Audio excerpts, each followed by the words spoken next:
ever had that thought, oh, I missed it? Like when you kind of get that sinking feeling like I think I missed something, um, and then you did. So I had that thought this morning. I woke up, probably my second thought of the day was, oh my gosh, I think I missed it. I think I forgot to make that payment. And I sat right up in bed and I grabbed my phone, and sure enough, I missed it. I was really frustrated because I shouldn't have missed it. There was no reason I missed it. It was even written down in my planner to make it, and I missed it. And then, like, there was nothing I could do about it because, I mean, I made the payment and then I missed it, and I was really frustrated. Do you ever have that moment when you were working towards a goal and you had it set and you were looking forward and you made space in your life and then you missed it? A dream that you had cast that then didn't happen, a promotion that you wanted that then you didn't get, a milestone that you hoped to cross that you didn't cross. I think in this time that we are right now, with a lot of things being canceled, a lot of things being changed, things aren't working out like we think that they should have. Maybe you've experienced that, like, oh, I missed it. Maybe it was a birthday or an anniversary that you wanted to acknowledge somebody and honor them, and it's important to you, and then you realize afterwards, like, oh, I missed it. How does that impact you? So I really struggle with that because I'm a do something about it kind of person, and so I do better even if I have to work extra hard or make some sacrifices to do something.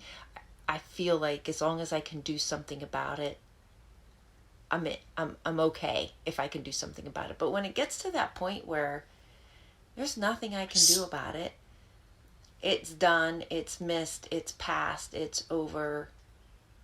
That's hard. It's hard for me. And I found myself in that a couple different times, and again this morning and last night. So here we are, we're 2 days, so there's probably like a third one coming around of something. And so I was seeking, like, what do you do? So my tip for you is, if you miss something, own it. So just like 3 simple things. Own it, because if you missed it, trying to deny it to yourself isn't going to help you get past it. And that feeling that you have that you don't like, whether it's about something you've missed or whether it's about something else. But in order to kind of get past these feelings and recover from them, we need to own it. So your tip, own it first. Whatever it is that you've missed it. And then address it.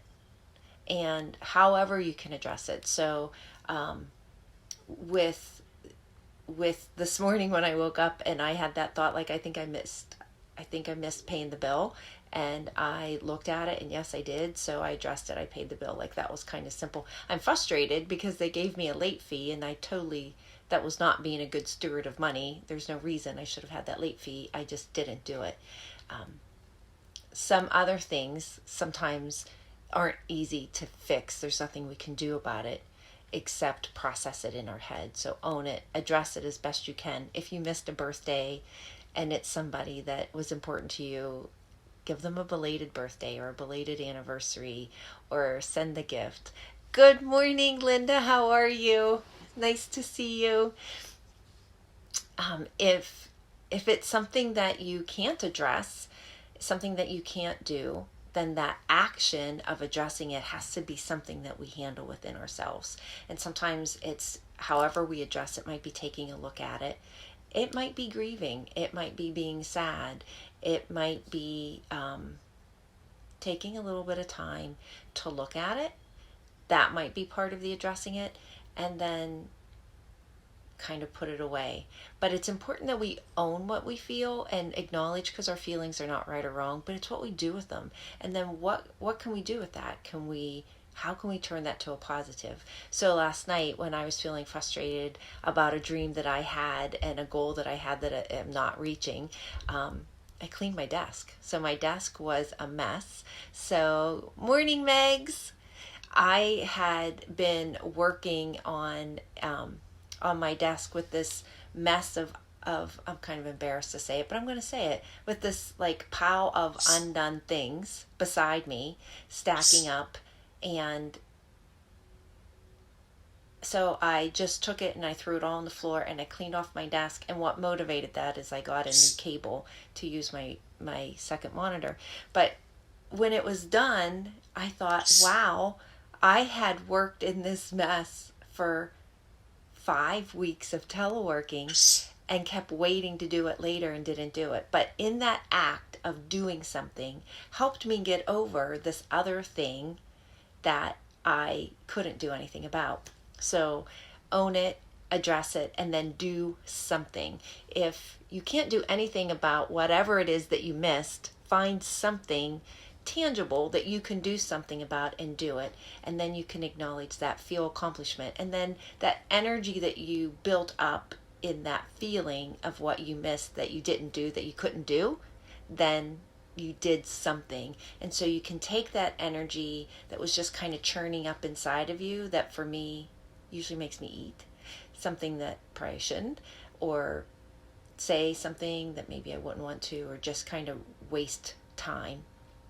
You can use that for good. So own it, address it, do something. If you can't do something directly related to the thing that you missed, do something positive for you to accomplish something. So, and the last piece of that I want to give to you is I just want you to celebrate you. Celebrate your accomplishments. Celebrate the things that you have done. Celebrate the things about yourself that are good. Maybe that you don't give up. Maybe that when you miss things, you can own them and you can say, I'm sorry I missed your birthday. Or you can say to yourself, I'm sorry that I missed this thing. And now I'm going to move forward and work on something else. So own it, address it, do something, and celebrate yourself. Celebrate your victories. Celebrate something positive, because you, my friend, are beautiful and worthy and lovely, and you are too important to this world and to God to waste moments in regret that you can't change. Doesn't mean that we don't acknowledge what we should change, but regret is wasteful. And your word for today, my word, because I needed it for myself, right? So I'm going to share it with you, is there's a time for everything. And I'm going to put my glasses on so I can read it, because I can't do it justice from memory. Good morning, Jackie. Nice to have you here. There is a time for everything, a season for every activity under the sun, a time to be born and a time to die, a time to plant and a time to harvest, a time to kill and a time to heal, a time to tear down and a time to rebuild, a time to laugh and a time to cry, a time to grieve and a time to dance, a time to scatter stones and a time to gather stones, a time to embrace and a time to turn away, a time to search and a time to lose, a time to keep and a time to throw away, a time to tear and a time to mend, a time to be quiet and a time to speak up, a time to love, a time to hate, a time for war, and a time for peace. So that's Ecclesiastes 3:1. So I want to leave you with this, friend. This day is a time that we've been given. This moment is a time that we have. And there's a season for everything. And there is a purpose and a fulfillment that we each have for this day. So I just want to invite you to celebrate it. And I also want to invite you, if there's something that you have missed and you would like to talk about it, I'm here for you. So you can drop a comment below, you can send me a private message, and we can certainly talk it out. But there is a time for that as well, and there is a time for you. So God bless you. Have a great day, and this is the day that we have. Let's rejoice and be glad in it and celebrate you.